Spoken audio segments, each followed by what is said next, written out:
Giovedì 22 aprile 2010 la giornalista Marta Camerotto, dalla pagina locale del quotidiano La Nuova Venezia, si è occupata dello stato di degrado in cui versa da molto tempo, troppo tempo, la stazione ferroviaria di Lison, una frazione di Portogruaro.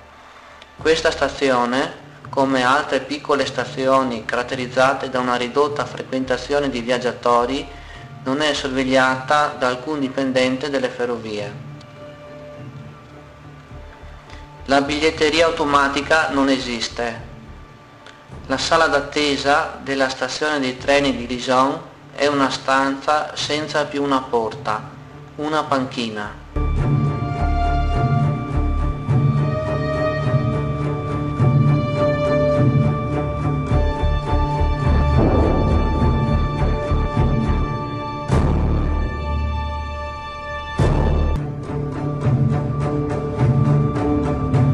Le macchinette obliteratrici sono state tolte, alcune recinzioni sono a terra e gli intonaci pendono dal soffitto.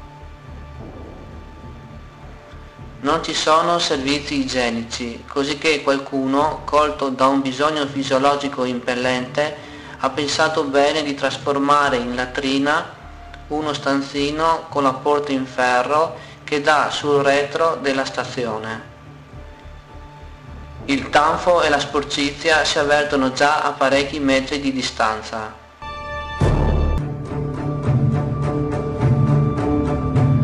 Uno spettacolo avvilente.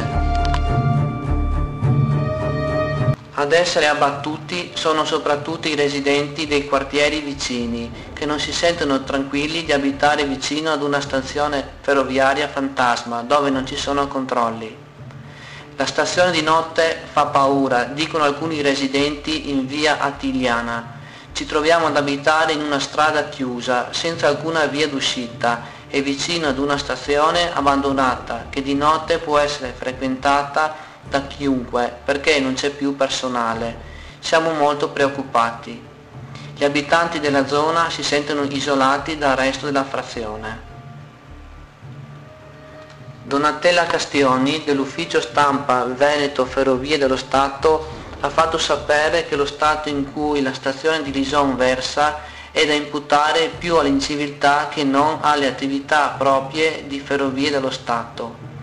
Le pulizie infatti sono programmate ed effettuate con cadenza bisettimanale.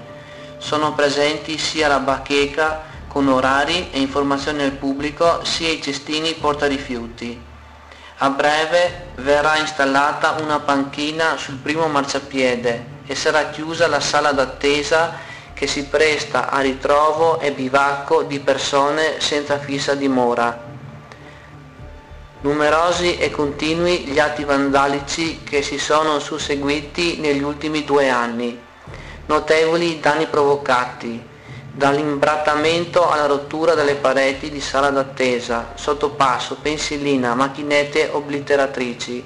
Sono stati circa una decina gli interventi per il ripristino e il mantenimento del decoro generale della stazione. Sono previsti inoltre interventi di ripristino della parte vandalizzata di recinzione del vicino fabbricato alloggi, attualmente occupato abusivamente. Il degrado che genera il fenomeno non riguarda naturalmente solo le ferrovie, che hanno comunque l'onere economico delle riparazioni, ma tutta la collettività che si ritrova con gli ambienti danneggiati.